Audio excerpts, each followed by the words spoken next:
ସନାତନ ବା ହିନ୍ଦୁ ଧର୍ମ ଅନ୍ୟ ଧର୍ମଠୁ ସ୍ୱତନ୍ତ୍ର। ଏ ଧର୍ମରେ ଅନେକ ରୀତି ନୀତି ଓ ପରମ୍ପରା ରହିଛି। ପୂଜା ବିଧିକୁ ନେଇ ସନାତନ ଧର୍ମରେ ରହିଛି ସ୍ୱତନ୍ତ୍ର ବ୍ୟବସ୍ଥା।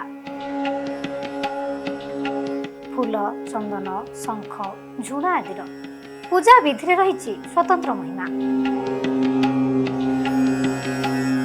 ତେବେ ସନାତନ ଧର୍ମରେ ପୂଜା ସମୟରେ ଘଣ୍ଟି ବଜାଇବାର ପରମ୍ପରା ପ୍ରାଚୀନ ସମୟରୁ ଚାଲି ଆସିଛି।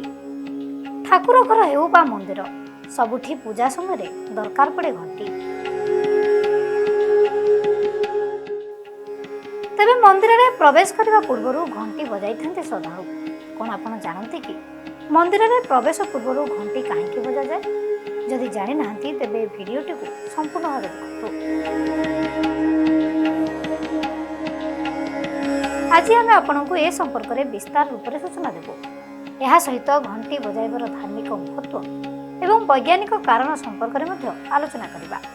ତେବେ ଧର୍ମ ସମ୍ବନ୍ଧୀୟ ଅନେକ ଅଜଣା କଥା ଜାଣିବା ପାଇଁ ଆମ ବର୍ତ୍ତମାନ ଓଡ଼ିଶା ପରିବାର ସହ ଯୋଡ଼ି ହୋଇ ରହିଥାନ୍ତୁ।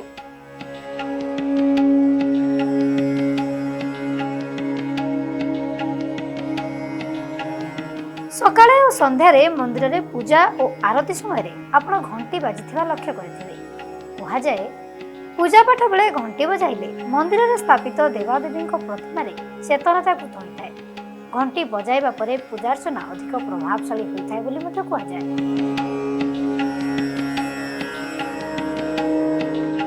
ମନ୍ଦିରରେ ଘଣ୍ଟି ବଜାଇବା ଦ୍ୱାରା ମଣିଷର ଜନ୍ମ ଜନ୍ମର ପାପ ଖଣ୍ଡନ ହୁଏ ବୋଲି ପୁରାଣରେ ବର୍ଣ୍ଣନା କରାଯାଇଛି।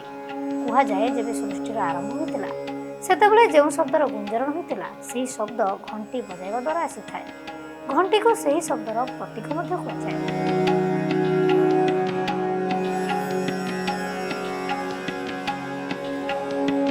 ବୈଜ୍ଞାନିକଙ୍କ କହିବା ଅନୁସାରେ ଘଣ୍ଟି ବାଜିବା ଦ୍ୱାରା ବାତାବରଣରେ ଏକ ପ୍ରକାର ଗୁଞ୍ଜରଣ ସୃଷ୍ଟି ହୋଇଥାଏ ଓ ବାୟୁମଣ୍ଡଳ କାରଣରୁ ଶବ୍ଦ ଅନେକ ଦୂରକୁ ଶୁଭିଥାଏ। ଏହାର ପ୍ରଭାବରେ ଶବ୍ଦ ଶୁଭୁଥିବା ଅଞ୍ଚଳରେ ଜୀବାଣୁ, ଭୂତାଣୁ, କୀଟାଣୁ ଓ ସୂକ୍ଷ୍ମ ଜୀବ ଗୁଡ଼ିକ ନଷ୍ଟ ହୋଇଯାନ୍ତି। ଏହାଦ୍ୱାରା ମନ୍ଦିର ଓ ଆଖପାଖ ଅଞ୍ଚଳ ଶୁଦ୍ଧ ଓ ପବିତ୍ର ହୋଇଥାଏ। ଘଣ୍ଟି ବଜାଇବା ଦ୍ୱାରା ନକାରାତ୍ମକ ଶକ୍ତି ଦୂର ହେବା ସହ ସମୃଦ୍ଧିର ଦ୍ୱାର ଖୋଲିଯାଏ ବୋଲି ମଧ୍ୟ ମାନ୍ୟତା ରହିଛି।